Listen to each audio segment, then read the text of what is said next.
बिस्मिल्लाहिर्रहमानिर्रहीम। पॉलिटिक्स हर घंटे बाद चेंज हो रही है जी पाकिस्तान की, and at the very same time India seems to be under very very pressure जी। और प्रेशर इतना सख्त है इंडिया पे कि जनाब उनको समझ नहीं आ रही कि वो करें क्या।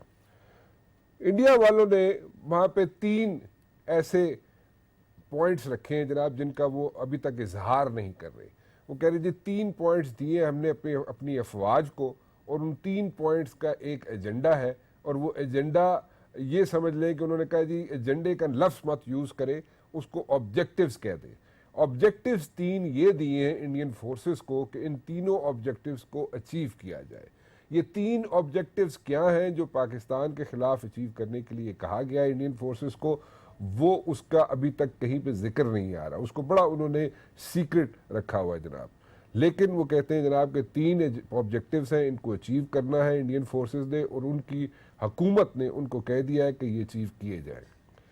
हमारी फर्स्ट लाइन ऑफ डिफेंस जो है, जिसको हम डिप्लोमेसी कहते हैं, हमें उसको एक्टिवेट करने की ज़रूरत है। इंडिया चाहता ये है कि हम एक लिमिटेड एक क्लैश में इन्वॉल्व हो जाए, लेकिन ये लिमिटेड क्लैश नहीं हो सकता, ये क्लैश बढ़ भी सकता है।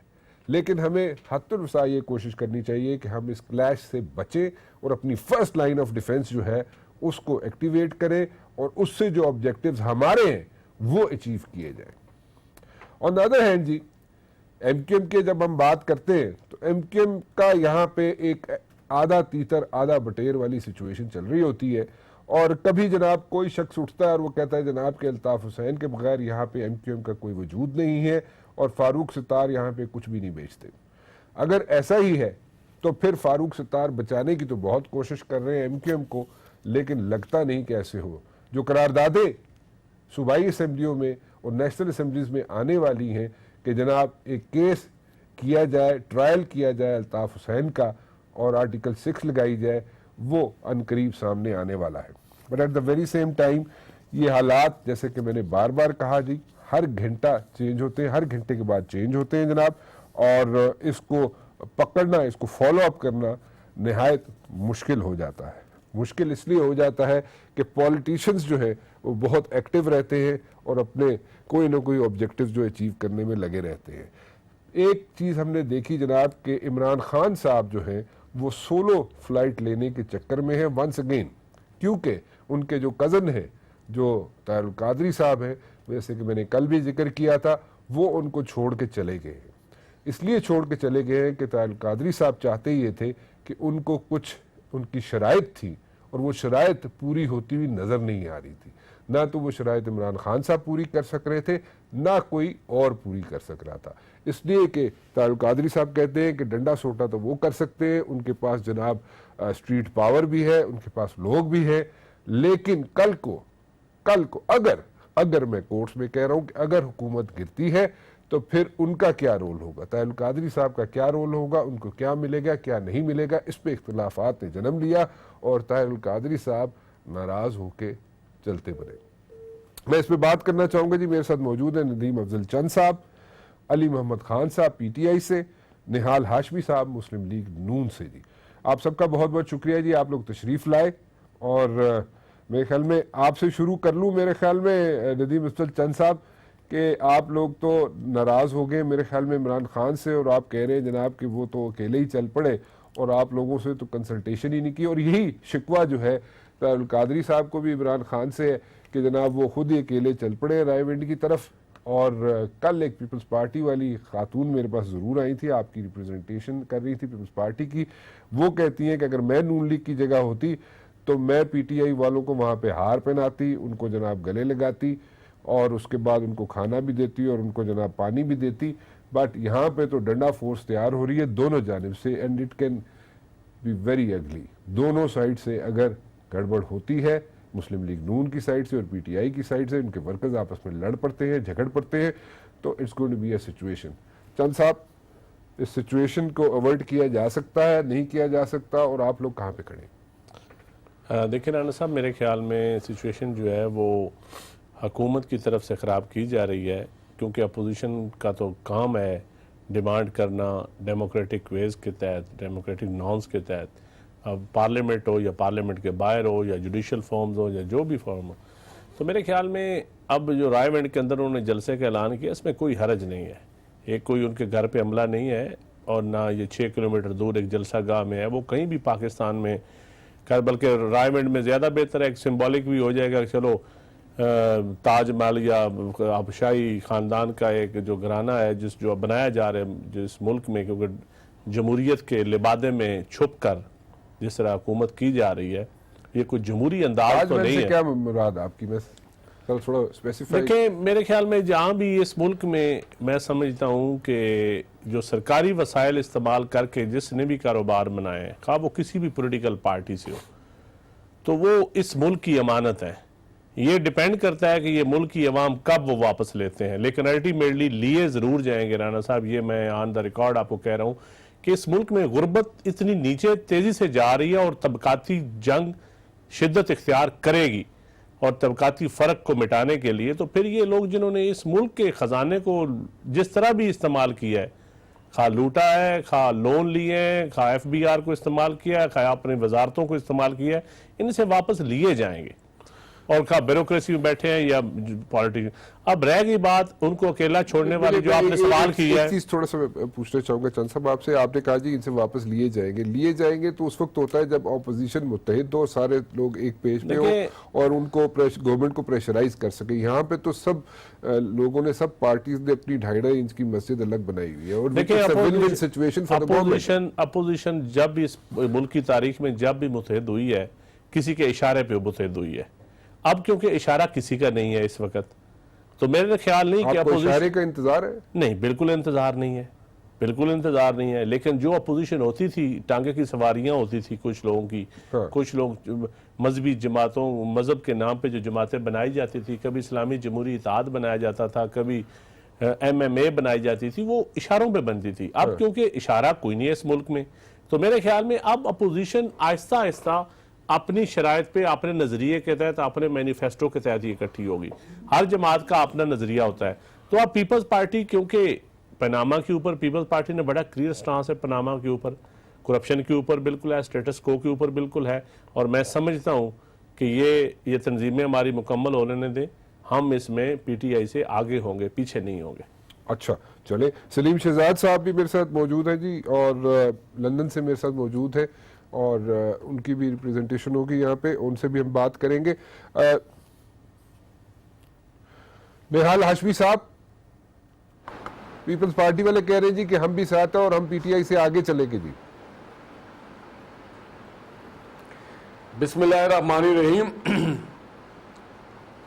अल्लाह करे कि पीपल्स पार्टी के जो दोस्त हैं, अच्छे दोस्त हैं, ये काम ज़रूर शुरू करें। $60 बिलियन जो स्विस अकाउंट में वो ले आए तो हम इनको दुआएं दोगे। $60 बिलियन स्विस अकाउंट में कहाँ रहा हाशमी साहब? वो तो चला गया, वो तो कहीं से कहीं चला गया। आप हुकूमत में आप ले क्यों नहीं लाते? ये कह रहा मैं ये कह रहा हूँ कि हाजियों के जो पैसे हैं वो वापस मिल जाएं। तो आप गवर्नमेंट है हाशमी साहब, you are in the government, आप लोग लेके आए ना। सुने तो सही ना सर, हम ला रहे हैं, कुछ कोशिश हमारी है, कुछ ले आएंगे, कुछ रास्ते में है, कुछ ले आए, कुछ को हम डाल दिया जेलों में। बात सारी ये है कि हमारे यहाँ हर आदमी जब आके, और हर पार्टी जब आकर के बैठती है टेलीविजन पे, तो वो कहती है हम हैं फरिश्ते, बाकी सब जो है इस मुल्क में करप्ट लोग हैं। हमें अहद करना चाहिए अपने आप से कि जनाब हमें पाकिस्तान को लॉयल होना है, अपनी पार्टी के क़यादत का, और अपनी पार्टी का लॉयल नहीं होना चाहिए। देखिए आज जब हम ये प्रोग्राम कर रहे हैं तो पाकिस्तान एक ऐसे जगह खड़ा है जहाँ पे बाज़ लोग डिज़ाइन कर करके यहाँ से अपने धरने को छोड़ के चले गए। कोई ब्रसल्स जाने की बात कर रहा है, कोई यूरोपियन पार्लियामेंट में जा रहा है, कोई जेनेवा में जा रहा है, कोई साहब रायवेंड जा रहे हैं, कोई साहब हिंदुस्तान जा रहे हैं। और फिर हिंदुस्तान अपने ही मुल्क में खुद एक ड्रामा और फसाद क्रिएट करता है ताकि कश्मीरी इशू जो है उससे सबोटाज किया जा सके। अगर देखिए इक़्तिदार मिलता रहेगा, इलेक्शन होते रहेंगे, मुल्क सलामत रहे। देखिए बात सारी है, निज़ाम सलामत रहे, हमारे लोग सलामत रहें। मुझे अब अफसोस से कहना पड़ता है कि कई वक्तों में हम खुदगर्जी के इंतहा पे वहाँ तक, मैं इस मामले में पीपल्स पार्टी को कम से कम बड़ा क्रेडिट देता हूँ कि वो बड़ी दानिशमंदी से पाकिस्तान के निज़ाम को और पाकिस्तान के सिस्टम को समझते हैं।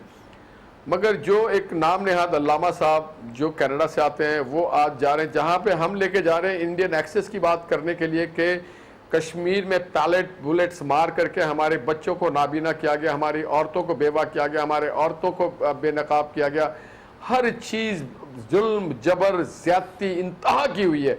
दूसरे तब ताहिरुल कादरी जाए कह रहे नहीं नहीं कश्मीर में तो कुछ हुआ ही नहीं, असल तो हमारे मुल्क में नाइंसाफी हो रही। और एक ही जगह वो कह रहे हैं कि अदालतों से मैं इंतजार कर रहा हूं। भाई अदालत में ट्रायल हो रहा है, चालान जमा हो चुका है। वैसे मैं एक चीज मैं पूछना चाहूंगा, मैं हाशमी साहब एक चीज पूछना चाहूंगा। आपने कहा जी कुछ लोगों को हमने जेलों में डाल दिया है, कौन से लोगों को आपने जेलों में डाला है वो जरा बता दीजिए। और आपने कहा जनाब कि हम कुछ पैसे ले आए हैं, कुछ पैसे ला रहे हैं रास्ते में, तो कौन से पैसे आ गए और कौन से पैसे रास्ते में जी, और कौन से पैसे आने वाले हैं? पहली बार ऐसा हुआ है। देखिए हमारी हुकूमत आने के बाद चौधरी निसार साहब ने 123 बिलियन, पब्लिक अकाउंट्स कमेटी ने 123 बिलियन रुपया कौमी खजाने में वापस लाया जो करप्शन में गए थे। हमने जाकर के स्विट्जरलैंड से वो मुआहदा कर लिया है कि जनाब हमारे जो पैसे यहाँ पे रखे गए हैं उसको हमें एक्सेस दिया जाए। जो एफबीआई के एक ऑफिस, एक ब्रांच, सुन तो लेना बात। नहीं पैसे कौन से, जरा साथ बताते जाइए ना, एलैबोरेट करते जाइए हाशमी साहब। कौन से पैसे जो भी पाकिस्तान से लेके गए हैं, जो पाकिस्तान से लोग पैसे ले गए, वो $60 मिलियन भी है उसमें। $60 मिलियन अगर आप बात कर रहे हैं तो वो तो वहां पे मौजूद ही नहीं है। तो सर उसकी ट्रेल तो होगी ना। जो सबसे हसास मामला है राणा साहब वो ये है कि हर वक्त सियासत नहीं की जाती है, कभी कभी कौमी उमूर को भी देखा जाता है। खान साहब क्लीन है अपने राइट पे, जिनका नाम ऑफशोर कंपनी में जहांगीर तरीन साहब उनका जिक्र नहीं कर रहे हैं, अलीम खान का जिक्र नहीं कर रहे हैं, अपने ऑफशोर कंपनी का जिक्र नहीं कर रहे। असल एजेंडा उनका ये इमरान खान कर रहे हैं जनाब, मैं ये सोच रहा हूं, इमरान खान जिक्र मैं ये सोच रहा हूं कि 30 तारीख के बाद क्या करेंगे, 30 तारीख के बाद क्या करेंगे। ये जिसने इनको ये बंद गली में लाके खड़ा कर दिया है उससे पूछे, मैंने उनकी पॉपुलैरिटी का ग्राफ कहां है। कल पाकिस्तान की आवाम ने और कौम ने उनको एक पैगाम दिया चीचा वतनी में कि आपको जो इलेक्शन 2013 में सीट मिली थी आपसे लोगों ने वापस ले लिया है, क्योंकि पाकिस्तानी लोग गाली गोली, गुंडा गर्दी, लुच्छर लफंगागिरी पसंद नहीं करते।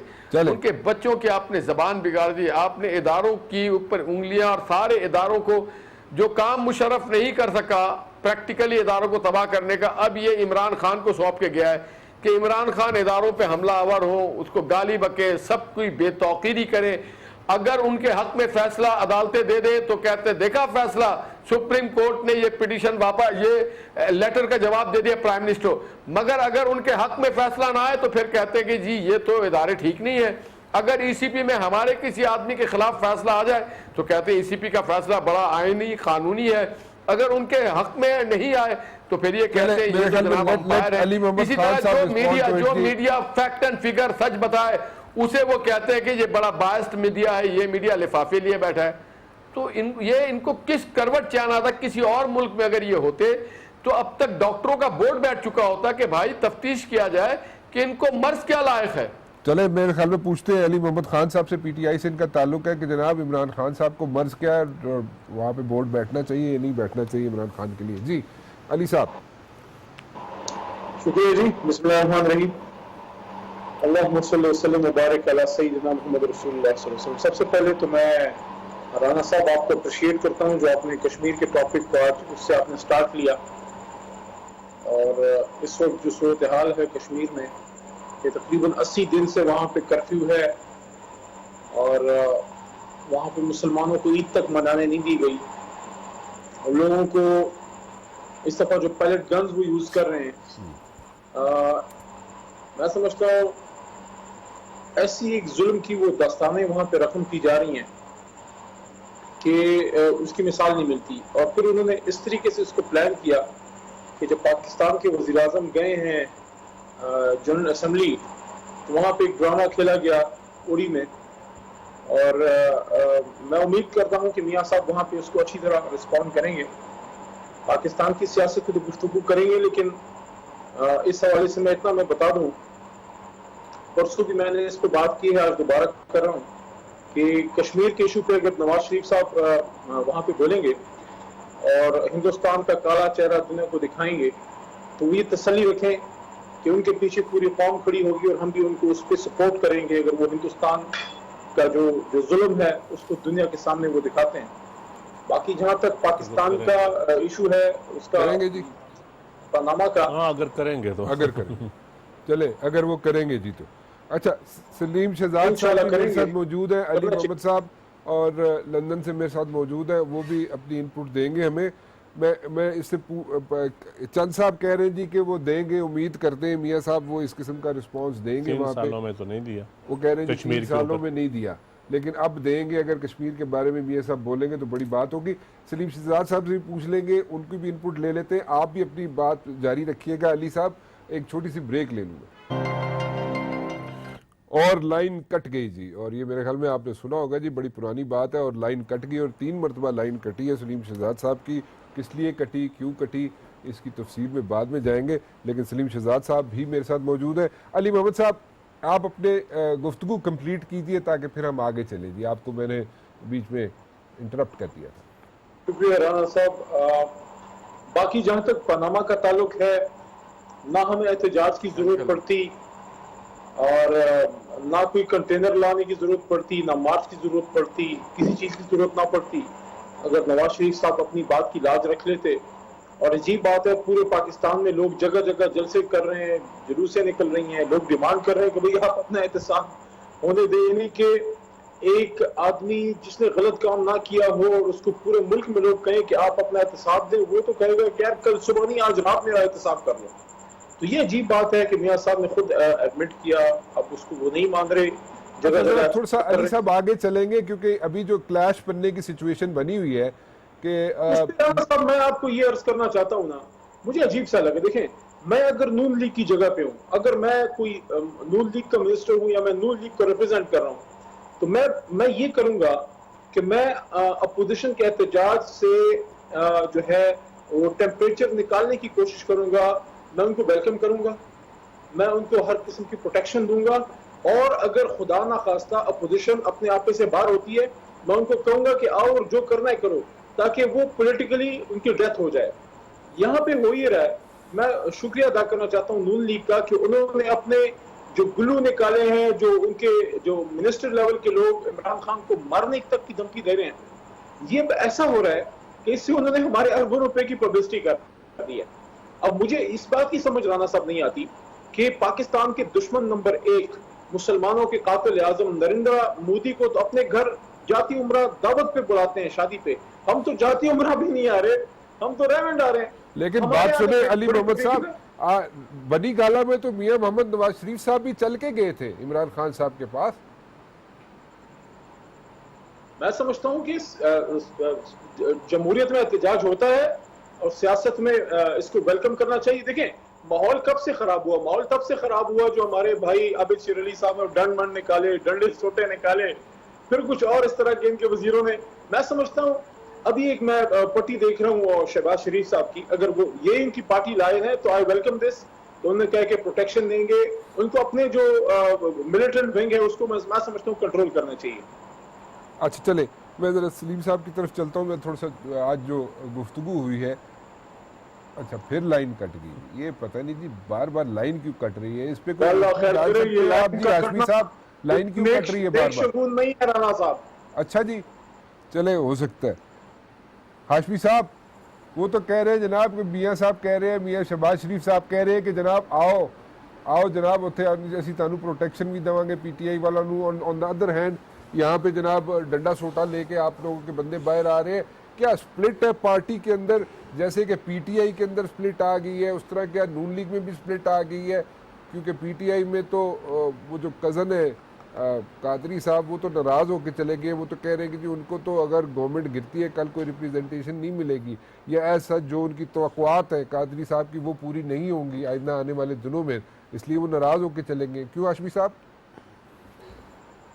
जनाब, जो हमारी रवायत है नवाज शरीफ साहब की, प्राइम मिनिस्टर पाकिस्तान की, या शहबाज शरीफ साहब की, हम मेहमान नवाज लोग हैं, हम खलीक यार आप तो 2 मिनट में यूटर्न मार देते हैं यार। सुन लेना, सुन तो ले।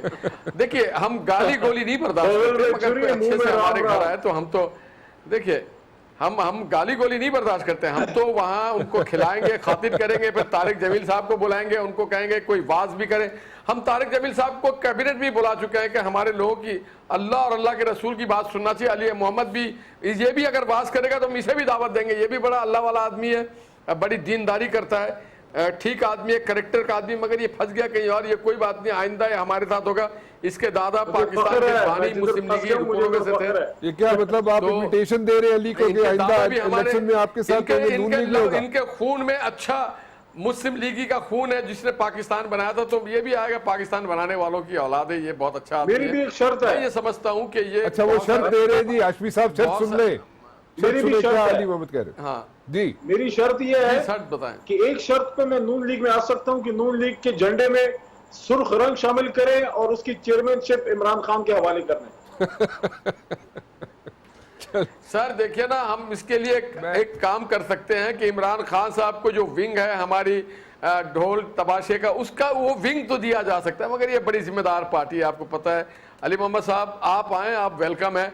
खास साहब को आप रखें, अभी उनको पार्टी अच्छी है, आराम करने दें, उनको आराम। राणा साहब वैसे भी 30 के बाद वैसे भी आराम पे चले जाएंगे। मसला है, मसला ये है जी कि एक तो हर 10 साल बाद इसमें दूसरी पार्टी बन जाती है, और जब कभी इसके लीडर पे सख्त वक्त आए तो फिर ये कई कोने कुदरों में छुप जाते हैं। हाँ, जब हुकूमत में आते हैं फिर उनके बाले सोटे निकल आते हैं।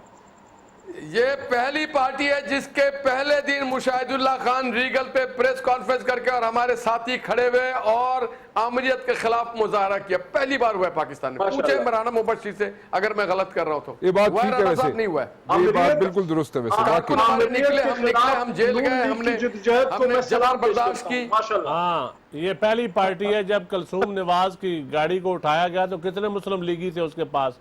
ये पहली पार्टी है जब मियां साहब का जहाज एयरपोर्ट पे आया तो कितने लोग थे इस्तकबाल के लिए। ये पहली पार्टी है जब मियां साहब लाहौर में जुलूस था, कितने लोग थे आप जेलों में जाने वाले। एक बंदा, ये पहली पार्टी है जो खुद साख्ता जलावतनी अपने घरों में कर लेती है। क्या बात करते हैं आप, सरकारी पार्टी है, पॉलिटिकल पार्टी है ही नहीं, पहली पार्टी है। नहीं, हमारी पार्टी के तो कारकुनों ने बड़ा जबर सा बल्ले खाने को आप जबर कहते हैं।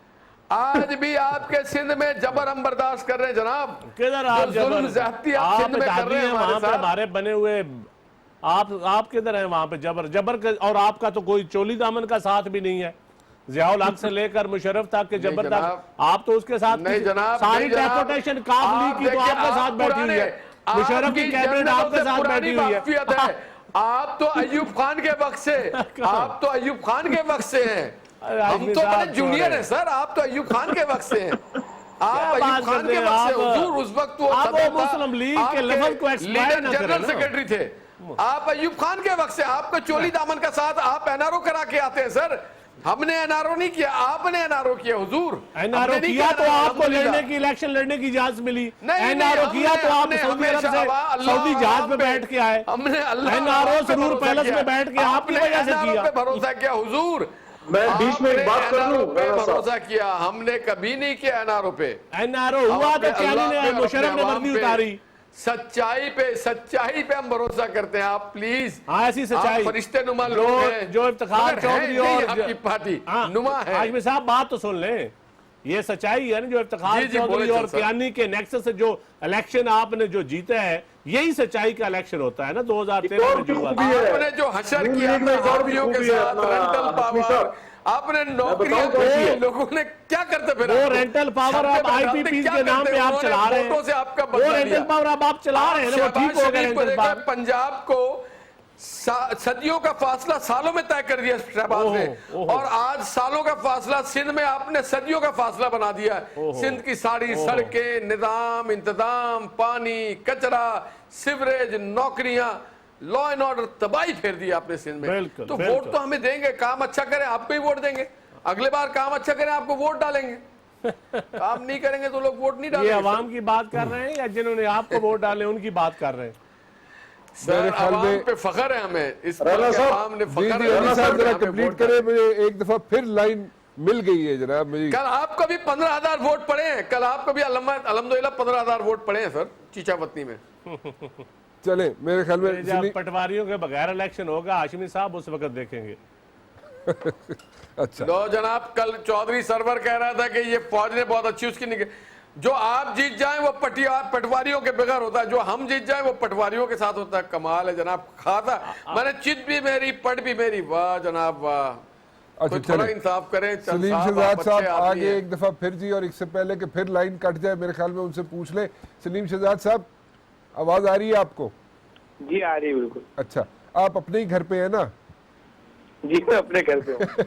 अच्छा अच्छा, मुझे बताइएगा कि ये क्या आप लोग कर रहे हैं यहाँ पे नया नया कोई ना कोई नया यहाँ पे स्टेटमेंट आ जाता है कि अल्ताफ हुसैन के बगैर यहाँ पे एमक्यूएम का कोई हिसाब किताब नहीं है, उसके बगैर एग्जिस्ट ही नहीं करती है एमक्यूएम, और फिर जनाब यहाँ पे फारूक सत्तार लड़ने के लिए चल पड़ते हैं। ये क्या अच्छी कोई मेरे ख्याल पॉलिटिकल गिमिक्स चल रही हैं, और इसको इम्प्रेशन ये लिया जा रहा है कि जनाब ये सब मिलजुल के हो रहा है काम, और ये किसी न किसी तरीके से फारूक सत्तार साहब जो हैं वो सेव करना चाहते हैं एमक्यूएम को, और माइनस अल्ताफ हुसैन, और अपनी कोशिशें जारी रखे हुए हैं। लेकिन eight the very same time कोई ना कोई स्टेटमेंट लंदन से ऐसी आ जाती है किसी न किसी शख्स की कि जनाब यहाँ पे गड़बड़ शुरू हो जाती है। सो क्या व्हाट एग्जैक्टली का बयान करना चाहेंगे या नहीं करना चाहेंगे आप? जी राना मुर्शिद भाई, आपको और आपके मेहमानों को अस्सलाम वालेकुम। देखें, एक तो ये कि मीडिया का दौर है, और लंदन से क्या कहीं से भी एक छोटी सी खबर आ जाती है तो उस पर एक बड़ा इशू बन जाता है। मुझे नहीं समझ में आ रहा है कि नदीम नुसरत के स्टेटमेंट को, ये स्टेटमेंट भी नहीं है बल्कि ये अल्ताफ हुसैन की सालगिरह के मौके पर उन्होंने खिताब किया था, जिनकी सालगिरह यहाँ पे उस पर उन्होंने खिताब किया था, वो स्टेटमेंट बना के उन्होंने भेजा, उसमें बहुत सारी बातें उन्होंने की हैं। आज उन्होंने रिपीट भी किया है जी इसको, नदीम नुसरत ने। जी नहीं, ये बयान उन्होंने जो भेजा है ये सालगिरह पर उन्होंने खिताब किया, उसका बयान। अच्छा जी। देखिए, फारूक सत्तार भाई और उनकी एमकेएम इस वक्त तन्हा है, उनके साथ गिनती के इस वक्त चंद लोग हैं। मुझे अभी तक ये समझ में नहीं आ रहा कि पाकिस्तान की सियासी जमातें, पाकिस्तान की अथॉरिटीज थोड़ा सा उनको टाइम क्यों नहीं दे रही। थोड़ा सा टाइम दे, थोड़े से अरसे बाद, कम से कम देखिए अभी 22 अगस्त से लेकर अभी 22 सितंबर भी नहीं आया, अभी आज 21 सितंबर है, 20 सितंबर है, अभी तो महीना भी नहीं हुआ है। गिव हिम सम टाइम, थोड़ा सा टाइम दे, 3-4-6 महीने का, आपके सामने सारी चीजें खुल करके सामने आ जाएंगी। ये इलेक्ट्रॉनिक मीडिया का दौर है, स्काइप है, व्हाट्सएप है, फेस टाइम है, बहुत सारी चीजें हैं, कोई चीज छुपी नहीं रह सकती, हर चीज की मॉनिटरिंग होती है।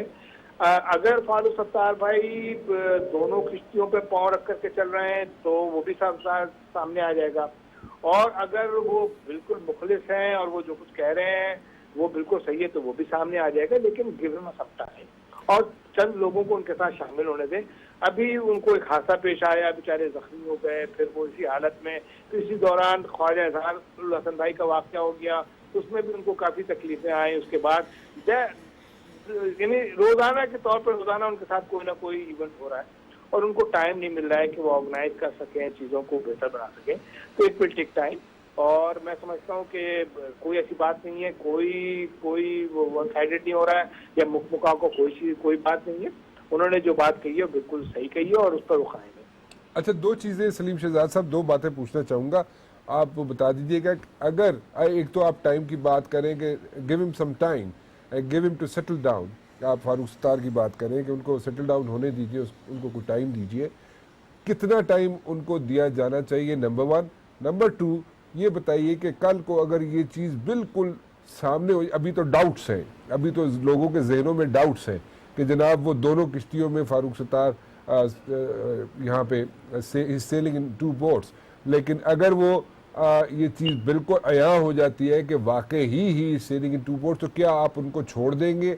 और क्या आप, तीसरी बात, मेरा तीसरा एक सवाल है, मैं आपको इंटरप्ट नहीं करना चाहता, तीसरा सवाल ये है कि क्या आप वापस आएंगे, और आएंगे तो कब तक आएंगे? देखिए, पहली बात तो ये है कि कम से कम 6 महीने का टाइम देना चाहिए। दूसरी बात ये कि अभी मैं टीवी के सामने ही बैठा हूँ, और एमकेएम पाकिस्तान का इजलास हुआ है, उसकी खबर सामने आई है कि एमकेएम पाकिस्तान ने राब्ता कमेटी से नदीम नुसरत को, वासे जलील को, और कासिम अली रजा और मुस्तफा अली जमानी को खारिज कर दिया। तो it is a good step, ये एक बहुत अच्छा स्टेप है, और ये इस बात को शो कर रहा है कि वो कुछ करना चाहते हैं। लेकिन अगर आप चाहेंगे कि जैसे कहते हैं ना वो क्या बच्चे की जान लोगे, तो एक इंसान पे आप इतना बोझ डालेंगे, गिवन सम टाइम। और देखें आज मैं अभी आपको बता रहा हूँ, ये जियो की न्यूज़ है और उस पर टिकट चल रहा है और ये स्टेप ले रहे हैं और इंशाल्लाह आइंदा चंद दिनों में, चंद महीनों में इंशाल्लाह बहुत सारी चीजें तब्दील होंगी। और जहाँ तक आपकी बात है कि मैं बिल्कुल आऊँगा, मैं बिल्कुल आऊँगा। मैं आपको ये भी बता दूं कि मैं हालांकि इस वक्त किडनी एंड लीवर कैंसर का मरीज हूँ, मेरा ट्रीटमेंट हो रहा है, लेकिन इसके बावजूद भी मैं जो दाग लगा हुआ है एमकेएम पे, जो महाजरों पे दाग लग गया है, पत्ताखोरी का, चाइना कटिंग का, कत्ल गारतगरी का और बहुत सारी चीज़ों का, मैं समझता हूँ कि अब मेरा और मेरे तमाम साथियों का फर्ज है कि उस दाग को धोएं और एक अच्छी साफ सुथरी सियासत करें, एक अच्छे साफ सुथरी एमकेएम को सामने लाएं। और अगर वो अच्छी और साफ सुथरी एमकेएम को सामने लाएंगे, अच्छा काम करेंगे, तो मैं समझता हूँ तमाम सियासी जमातें भी अप्रिशिएट करेंगी, एस्टेब्लिशमेंट भी अप्रिशिएट करेगी और मैं समझता हूँ कि मीडिया भी अप्रिशिएट करेगा। एक चीज़ का जवाब मैं और चाहूँगा जो मैंने सवाल किया था कि क्या कल अगर ये चीज़ बिल्कुल यहाँ हो जाती है, सामने आ जाती है कि फारूक सत्तार 2 किश्तियों में सफ़र कर रहे हैं, तो आप क्या उनको छोड़ देंगे? जी मैं छोड़ दूंगा बिल्कुल। ओके, आप क्या कहना चाह रहे थे जी? आप कुछ पूछना चाह रहे थे चंद साहब? नहीं, मैं तो समझता हूँ कि एमकेएम जो मामला है, ये मामला बिल्कुल इसमें मैं समझता हूँ हमारी गवर्नमेंट नदीम असल चंद साहब है हमारे साथ। मेरा तो मौका बड़ा क्लियर है कि इसको पॉलिटिकल तरीके से बहुत अच्छे से जानता हूँ, मैंने ये एडमिनिस्ट्रेटिव मामले तरीकों से हल करने का मसला नहीं, ये पॉलिटिकल इशू है और इसको पॉलिटिकल तरीके से हल करना चाहिए।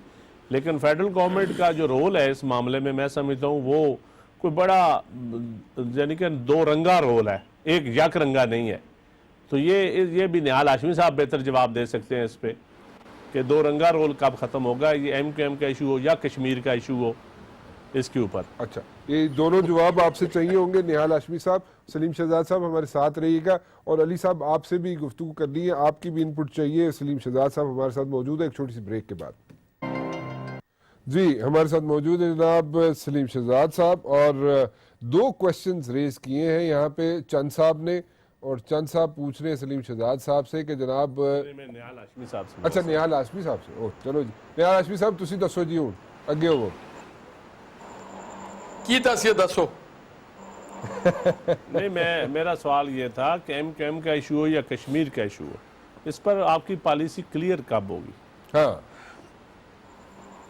नदीम भाई कश्मीर देखें, बाबा कौम ने जब कह दिया कश्मीर हमारा शहरग है, तो बाबा कौम ने तो कह दिया, आपने क्या कहा?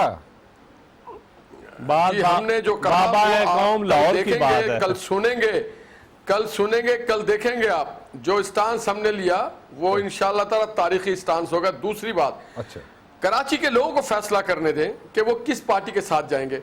ये ठीक कहा नदीम अफजल चंद साहब ने कि इसको एडमिनिस्ट्रेटिवली फैसला ना करें, सियासी मामलात एडमिनिस्ट्रेटिवली नहीं होता। Let the people of Karachi, let the supporters of them decide it.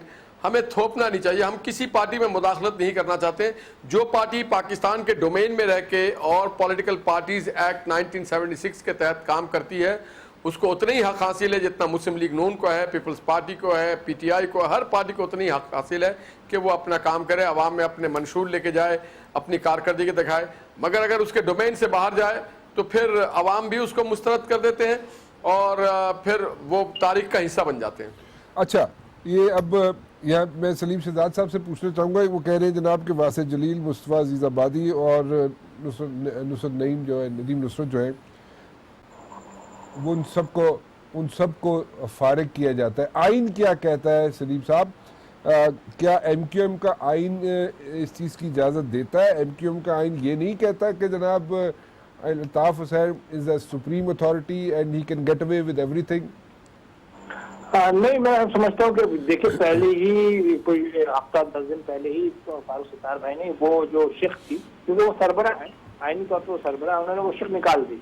ठीक है ना, अब जब निकाल दी तो अब उसको वजूद नहीं है। अब वो खुद निकाल सकते सलीम शहजाद साहब? ये शिक जो है क्या फारूक सत्तार साहब खुद निकाल सकते हैं? जी निकाल सकते हैं, बिल्कुल निकाल सकते हैं। उसमें लिखा हुआ है कि मुल्क का सॉरी किसी पार्टी का सरबराह अगर वो समझता है, और मुझे नहीं पता है कि उस आइन में और आगे क्या है, लेकिन मेजॉरिटी ऑफ द राब्ता कमेटी के लोग वहाँ पर मौजूद हैं और उन्होंने बाहमी फैसले के बाद शेख को निकाला है। और अब चूंकि वहाँ पर एक और इजलास आज हुआ और उसमें उन्होंने ये तय किया कि चूंकि ये लोग जो है मुसलसल जो है वो एक नॉनसेंस क्रिएट कर रहे हैं, मैं इसे नॉनसेंस कहूँगा कि नॉनसेंस क्रिएट कर रहे हैं, तो आज उन्होंने ये फैसला किया। बहुत अच्छा फैसला, मैं समझता हूँ इसके बड़े मजबूत नतायज निकलेंगे। और आपके पास 3 बड़ी सियासी जमातों के रहनुमा हैं बैठे हुए हैं और मैं समझता हूँ वो भी इस चीज़ को अप्रिशिएट करेंगे। अच्छा, एक चीज़ और बता दीजिए before I go to Nihal Hashmi and Ali Mohammad या चंद साहब की तरफ चलूँ। क्या ये जो आपने कहा जी कि खुद निकाल सकते हैं, आइन में तरमीम कर सकते हैं, और ये आइन में तरमीम करके फारूक सत्तार ने फिर ये स्टेप लिया है, बट जो हमने देखा है प्रैक्टिकली सलीम शहजाद साहब, वो ये है कि जिस तरीके से जो ट्रीटमेंट होती रही है कई लोगों के साथ, कई सेनेटर्स के साथ, कई फेडरल मिनिस्टर्स के साथ, और उनमें फारूक सत्तार साहब भी हैं, कि उनको जिस तरीके से ट्रीट किया जाता था, जैसे अल्ताफ़ हुसैन साहब उनको ट्रीट करते थे या बाकी लोग सेक्टर कमांडर ट्रीट करते थे बाकी लोगों को, क्या डू यू थिंक कि ये on his own Farooq Sattar साहब ऑन हिज ओन ये इतने बड़े स्टेप ले सकते हैं, इतनी बड़ी बड़ी एक्शंस ले सकते हैं, and will the hardcore follower of Altaf Hussain will he buy it जी?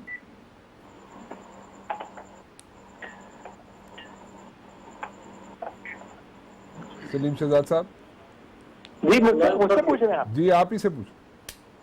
जी, मैं जरा सवाल दोहराइएगा, मैं सुन नहीं पाया। मैं क्या कहना चाह रहा हूं? मैंने कहा जी, जिस तरीके से ट्रीटमेंट होती रही है कई लोगों के साथ, चाहे वो सेनेटर्स हो, चाहे वो फेडरल मिनिस्टर्स हो, चाहे वो मिनिस्टर्स हो, सेक्टर कमांडर्स जो ट्रीटमेंट करते रहे उनके साथ, या अल्ताफ हुसैन खुद करते रहे जो ट्रीटमेंट उनके साथ, क्या इस वक्त अगर ये समझा जा सकता है कि हम बात समझ सकते हैं, थोड़ा सा क्वेश्चन मार्क्स है, बड़े ज़्यादा क्वेश्चन मार्क्स है कि फारूक सत्तार साहब ऑन हिज ओन इतने बड़े बड़े स्टेप ले सकें कि वासे जलील को निकाल दे, मुस्तफ़ा अजीज़ आबादी को निकाल दे और नदीम नुसरत को निकाल दे।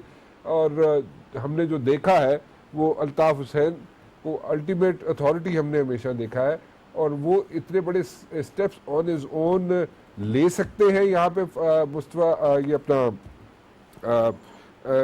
फारूक सत्तार साहब ऑन हिज ओन, और क्या जो हार्ड कोर फॉलोअर्स हैं एमक्यूएम के, क्या उसको बाय करेंगे जी?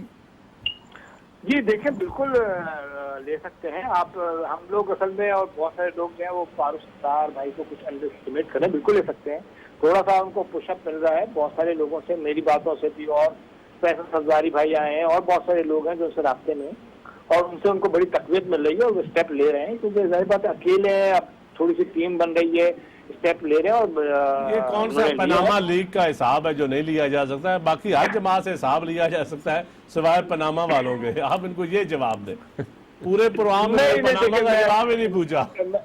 मैं असल में मैं चूंकि दूर बैठा हूँ, मैं नहीं चाहता हूँ कि मैं उन चीजों में उलझूं जिसके बाद, क्योंकि इस वक्त खुद मेरी पार्टी मुश्किलात का शिकार है और मेरी पार्टी पे भी इसीलिए मुश्किलात पैदा की गई है ना कि आप पनामा का हिसाब ना मांग सके, इसीलिए आप पर मुश्किलात पैदा की गई हैं कि आप पनामा की तरफ ध्यान ना दे सकें, आप उस तरफ न जा सकें।